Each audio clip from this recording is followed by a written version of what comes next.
அத்தியாயம் 57. அல் ஹதீத், இரும்பு. பிஸ்மில்லாஹிர் ரஹ்மானிர் ரஹீம். சப்பஹ லில்லாஹி மா ஃபிஸ் ஸமாவாதி வல் அர்தி வஹுவல் அஸீஸுல் ஹகீம். வானங்கள் மற்றும் பூமியில் உள்ளவை அல்லாஹ்வை துதிக்கின்றன. அவன் மிகைத்தவன், ஞானமிக்கவன். லஹு முல்குஸ் ஸமாவாதி வல் அர்த் யுஹ்யி வ யுமீத் வஹுவ அலா குல்லி ஷைஇன் கதீர். வானங்கள் மற்றும் பூமியின் அதிகாரம் அவனுக்கே உரியது. அவன் உயிர்ப்பிக்கிறான், மரணிக்க செய்கிறான். அனைத்து பொருட்களின் மீதும் அவன் ஆற்றல் உடையவன். ஹுவல் அவ்வலு வல் ஆஹிரு வல் ஸாஹிரு வல் பாத்தினு வஹுவ பிகுல்லி ஷைஇன் அலீம். அவனே முதலானவன், முடிவானவன், வெளிப்படையானவன், அந்தரங்கமானவன். ஒவ்வொரு பொருளையும் அவன் அறிந்தவன்.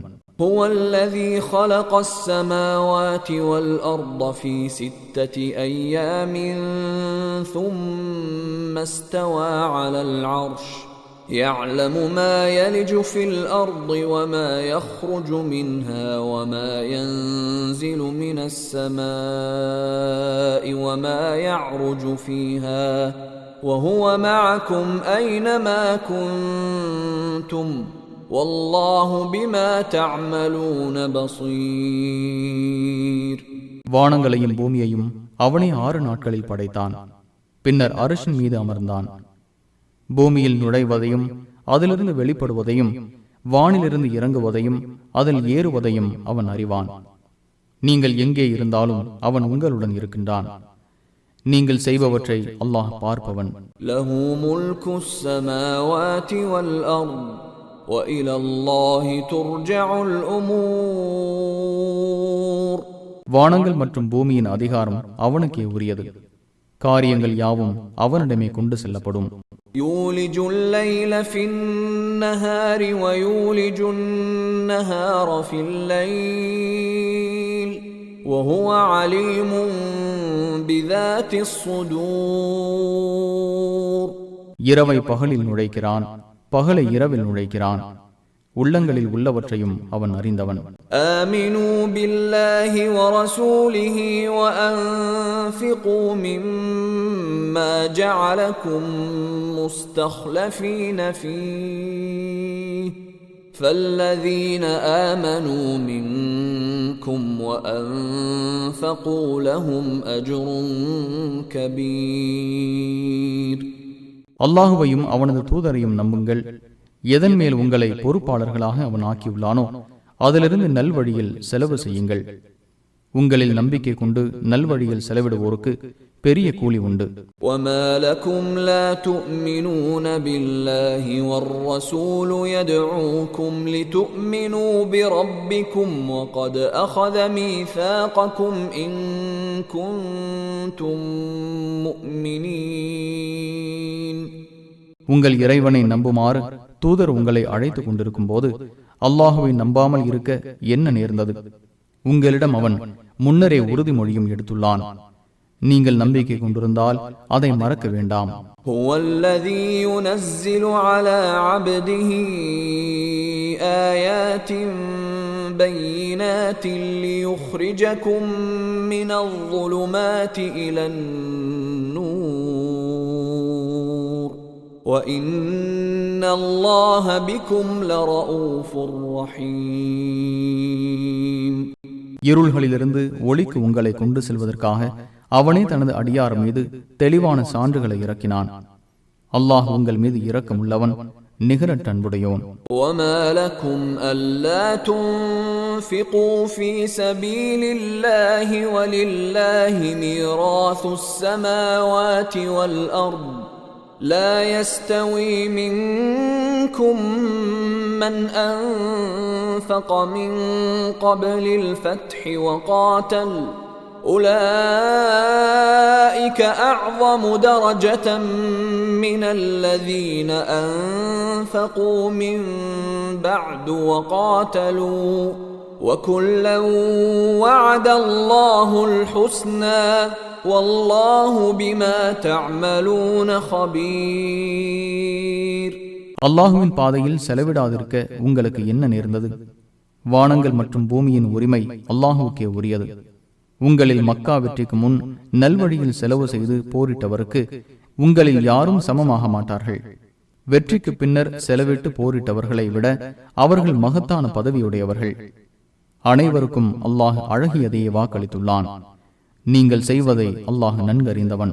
மன் தல்லதீ யுக்ரிது அல்லாஹ கர்தன் ஹஸனன் ஃபயுதாஇஃபஹு லஹு வலஹு அஜ்ருன் கரீம். அல்லாஹுக்கு யாரேனும் அழகிய கடன் வழங்கினால் அதை அவருக்கு அவன் பன்மடங்காக வழங்குவான். அவருக்கு மகத்தான கூலியும் உண்டு. யௌம தரல் முஃமினீன வல் முஃமினாத்தி யஸ்ஆ நூருஹும் பைன ஐதீஹிம் வ பிஐமானிஹிம் புஷ்ராக்குமுல் யௌம ஜன்னாத்துன் تجري من تحتها الأنهار خالدين فيها ذلك هو الفوز العظيم. நம்பிக்கை கொண்ட ஆண்கள் மற்றும் பெண்களின் ஒளி அவர்களுக்கு முன்னேயும் வலப்புறமும் விரைவதை நீர் காணும் நாள். இன்று சொர்க்கச் சோலைகளே உங்களுக்குரிய நற்செய்தி. அவற்றின் கீழ்ப்பகுதியில் ஆறுகள் ஓடும். அதில் நிரந்தரமாக இருப்பீர்கள். இதுவே மகத்தான வெற்றி. يوم يقول المنافقون والمنافقات للذين آمنوا انظرونا نقتبس من نوركم قيل ارجعوا وراءكم فالتمسوا نورا فضرب بينهم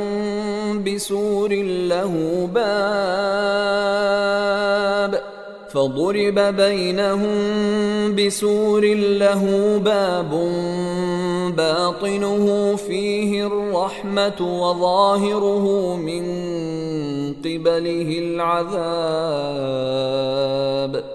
எங்களை கவனியுங்கள், உங்கள் ஒளியில் நாங்களும் கொஞ்சம் எடுத்துக்கொள்கிறோம் என்று நம்பிக்கை கொண்டோரிடம் நயவஞ்சகர்களான ஆண்களும் பெண்களும் அந்நாளில் கூறுவார்கள். உங்கள் பின்புறமாக திரும்பி சென்று ஒளியை தேடுங்கள் என கூறப்படும். அவர்களுக்கிடையே ஒரு தடுப்பு சுவர் அமைக்கப்படும். அதற்கு வாசலும் இருக்கும். அதன் உட்புறத்தில் அருள் இருக்கும். அதன் வெளிப்புறத்தில் இருந்து வேதனை இருக்கும்.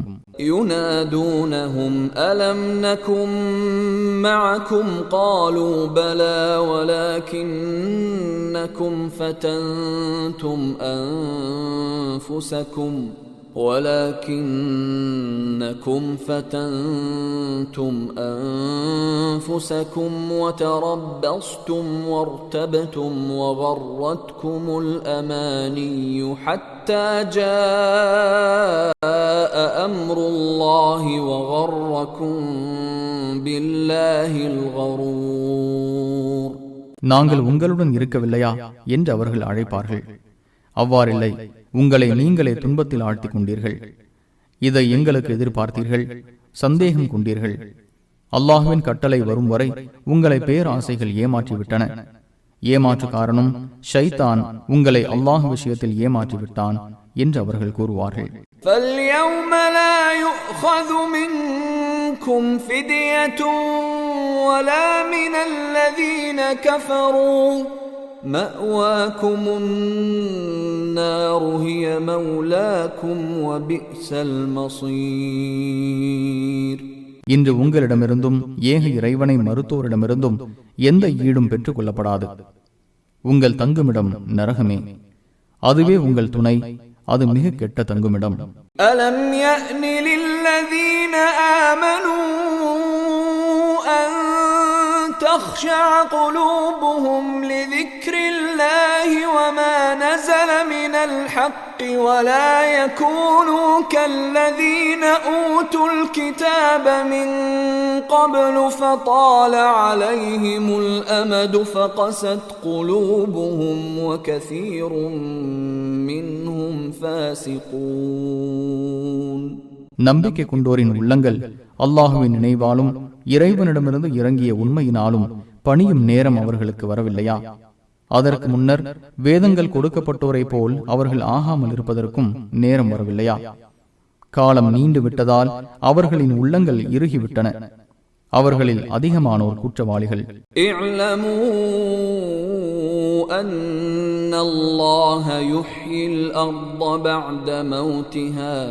قد بينا لكم الآيات لعلكم تعقلون. பூமி மரணித்த பின் அதை அல்லாஹ் உயிர்ப்பிக்கின்றான் என்பதை அறிந்து கொள்ளுங்கள். நீங்கள் விளங்கிக் கொள்வதற்காக சான்றுகளை உங்களுக்கு தெளிவுபடுத்தினோம்.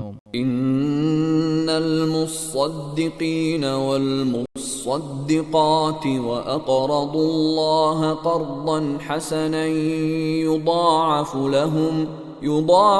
லஹும் வ லஹும் அஜ்ருன் கரீம்.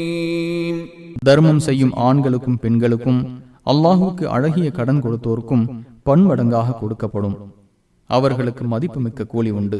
வல்லதீன ஆமனூ பில்லாஹி வ ருசுலிஹி உலாயிக ஹுமுஸ் ஸித்தீகூன்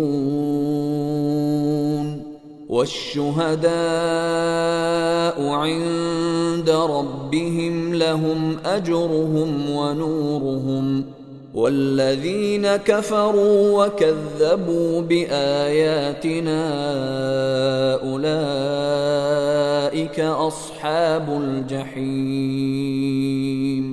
அல்லாஹுவையும் அவனது தூதர்களையும் நம்புவோரே தம் இறைவனிடம் உண்மைப்படுத்தியோரும் சாட்சி கூறுவோரும் ஆவர். அவர்களுக்கு அவர்களின் கூலியும் ஒளியும் உண்டு. நம்மை மறுத்து நமது வசனங்களை பொய்யென கருதியோரை நரகவாசிகள். இஅலமூ அன்னமல் ஹயாத்துத் துன்யா லஅபுன் வ லஹ்வுன் வ ஸீனத்துன் வ தஃபாகுருன் பைனக்கும் வ தகாசுருன் ஃபில் அம்வாலி வல் அவ்லாத் كمثل غيث أعجب الكفار نباته ثم يهيج فتراه مصفرا ثم يكون حطاما وفي الآخرة عذاب شديد ومغفرة من الله ورضوان وما الحياة الدنيا إلا متاع الغرور. விளையாட்டும் வீணும் கவர்ச்சியும் உங்களிடையே பெருமை அடித்தலும் பொருள் செல்வத்தையும் மக்கள் செல்வத்தையும் அதிகமாக்கிக் கொள்வதும் ஆகியவையே இவ்வுலக வாழ்க்கை என்பதை அறிந்து கொள்ளுங்கள். இவ்வுலகின் நிலை மழை போன்றது. அதன் காரணமாக முளைத்த பயிர்கள் ஏக இறைவனை மறுப்போருக்கு மகிழ்ச்சியை தருகிறது. பின்னர் அது காய்ந்து விடுகிறது. அது மஞ்சள் நிறமாக மாறுவதை காண்பீர். பின்னர் கூலமாக ஆகிறது. மறுமையில் தீயோருக்கு கடும் வேதனையும் நல்லோருக்கு அல்லாஹ்விடமிருந்து மன்னிப்பும் திருப்தியும் உண்டு. இவ்வுலக வாழ்வு ஏமாற்றும் வசதிகள் தவிர வேறில்லை. சாபிகூ இலா மக்ஃபிரத்தின் மிர் ரப்பிக்கும் வ ஜன்னத்தின் அர்துஹா கஅர்திஸ் ஸமாஇ வல் அர்த் أعدت للذين آمنوا بالله ورسله ذلك فضل الله يؤتيه من يشاء والله ذو الفضل العظيم. உங்கள் இறைவனின் மன்னிப்பிற்கும் சொர்க்கத்திற்கும் முந்துங்கள். அதன் பரப்பளவு வானம் மற்றும் பூமியின் பரப்பளவு போன்றது. அல்லாஹுவையும் அவனது தூதர்களையும் நம்பியவர்களுக்காக அது தயாரிக்கப்பட்டுள்ளது. இதுவே அல்லாஹுவின் அருட்கொடை. அதை தான் நாடியோருக்கு அவன் வழங்குகிறான். அல்லாஹ் மகத்தான் அருளுடையவன். ما أصاب من مصيبة في الأرض ولا في أنفسكم إلا في كتاب من قبل أن نبرأها إن ذلك على الله يسير. இந்த பூமியிலோ உங்களிடமோ எந்த துன்பம் நிகழ்ந்தாலும் அதை நாம் உருவாக்குவதற்கு முன்பே பதிவேட்டில் இல்லாமல் இருக்காது. இது அல்லாஹுவுக்கு எளிதானது. لكي لا تأسوا على ما فاتكم ولا تفرحوا بما آتاكم والله لا يحب كل مختال فخور. உங்களுக்கு தவறிவிட்டதற்காக நீங்கள் கவலைப்படாமல் இருப்பதற்காகவும் அவன் உங்களுக்கு வழங்கியதில் நீங்கள் பூரித்து போகாமல் இருப்பதற்காகவும் விதியை ஏற்படுத்தியுள்ளான். கர்வமும் பெருமையும் கொண்ட ஒவ்வொருவரையும் அல்லாஹ் நேசிக்க மாட்டான். الذين يبخلون ويأمرون الناس بالبخل ومن يتول فإن الله هو الغني الحميد. அவர்கள் தாமும் கஞ்சத்தனம் செய்து மக்களுக்கும் கஞ்சத்தனத்தை ஏவுவார்கள். யார் புறக்கணிக்கிறாரோ அல்லாஹ் தேவைகளற்றவன், புகழுக்குரியவன். لقد أرسلنا رسلنا بالبينات وأنزلنا معهم الكتاب والميزان ليقوم الناس بالقسط وأنزلنا الحديد فيه بأس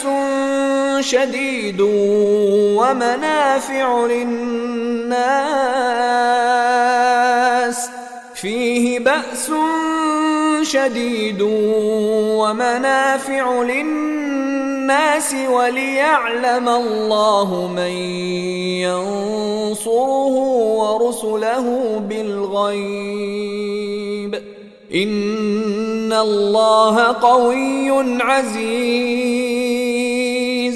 நமது தூதர்களை தெளிவான சான்றுகளுடன் அனுப்பினோம். அவர்களுடன் வேதத்தையும் மக்கள் நீதியை நிலைநாட்ட தராசையும் இறக்கினோம். இரும்பையும் இறக்கினோம். அதில் கடுமையான ஆற்றலும் மக்களுக்கு பயன்களும் உள்ளன. தனக்கும் தன் தூதர்களுக்கும் மறைவாக உதவி செய்வோரை அல்லாஹ் அடையாளம் காட்டுவான். அல்லாஹ் வலிமை உள்ளவன், மிகைத்தவன். وَلَقَدْ أَرْسَلْنَا نُوحًا وَإِبْرَاهِيمَ وَجَعَلْنَا فِي ذُرِّيَّتِهِمَا النُّبُوَّةَ وَالْكِتَابَ فَمِنْهُمْ مُهْتَدٍ وَكَثِيرٌ مِنْهُمْ فَاسِقُونَ. நூகையும் இப்ராஹீமையும் தூதர்களாக அனுப்பினோம். அவர்களது வழித்தோன்றர்களில் நபியனும் தகுதியையும் வேதத்தையும் அமைத்தோம். அவர்களில் நேரு வழி பெற்றோரும் உண்டு. அவர்களில் அதிகமானோர் குற்றம் புரிபவர்கள். ثُمَّ قَفَّيْنَا عَلَى آثَارِهِمْ بِرُسُلِنَا وَقَفَّيْنَا بِعِيسَى ابْنِ مَرْيَمَ وَآتَيْنَاهُ الإنجيل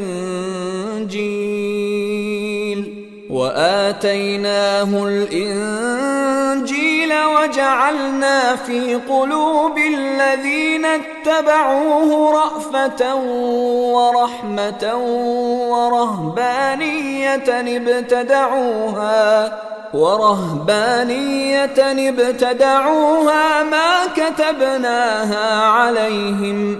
ما كتبناها عليهم إلا ابتغاء رضوان الله فما رعوها حق رعايتها فآتينا الذين آمنوا منهم أجرهم وكثير منهم فاسقون. பின்னர் அவர்களின் அடிச்சுவட்டில் நமது தூதர்களை தொடர்ந்து அனுப்பினோம். மரியமின் மகன் ஈசாவையும் அவர்களை தொடர்ந்து அனுப்பினோம். அவருக்கு இஞ்சிலை கொடுத்தோம். அவரை பின்பற்றியோரின் உள்ளங்களில் இரக்கத்தையும் அன்பையும் ஏற்படுத்தினோம். அவர்கள் தாமாகவே துறவரத்தை உருவாக்கி கொண்டனர். எனவே அதை கூட பேண வேண்டிய விதத்தில் பேணவில்லை. அல்லாஹுவின் திருப்தியை தேடுவதை தவிர வேறெதையும் அவர்கள் மீது நாம் விதியாக்கவில்லை. அவர்களின் நம்பிக்கை கொண்டோருக்கு அவர்களின் கூலியை கொடுத்தோம். அவர்களில் அதிகமானோர் குற்றவாளிகள். يا أيها الذين آمنوا اتقوا الله وآمنوا برسوله يؤتكم كفلين من رحمته ويجعل لكم نورا تمشون به ويغفر لكم والله غفور رحيم. நம்பிக்கை கொண்டோரே, அல்லாஹுவை அஞ்சுங்கள். அவனது தூதரை நம்புங்கள். அவன் தனது அருளில் 2 மடங்கை உங்களுக்கு வழங்குவான். உங்களுக்கு ஒளியை ஏற்படுத்துவான். அதன் மூலம் நல்வழியில் நடப்பீர்கள். உங்களை மன்னிப்பான். அல்லாஹ் மன்னிப்பவன், நிகரற்ற அன்புடையோன். لئلا يعلم أهل الكتاب ألا يقدرون على شيء من فضل الله وأن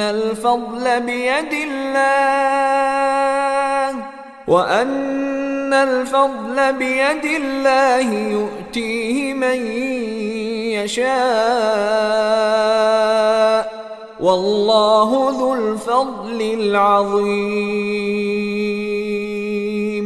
வேதமுடையோர் அல்லாஹுவின் அருளில் எதன் மீதும் தாம் சக்தி பெறமாட்டார்கள் என்பதை அறிந்து கொள்வதற்காக உங்களுக்கு அருள் புரிந்தான். அருள் அல்லாஹுவின் கையில் உள்ளது. தான் நாடியோருக்கு அவன் அதை கொடுப்பான். அல்லாஹ் மகத்தான அருளுடையவன்.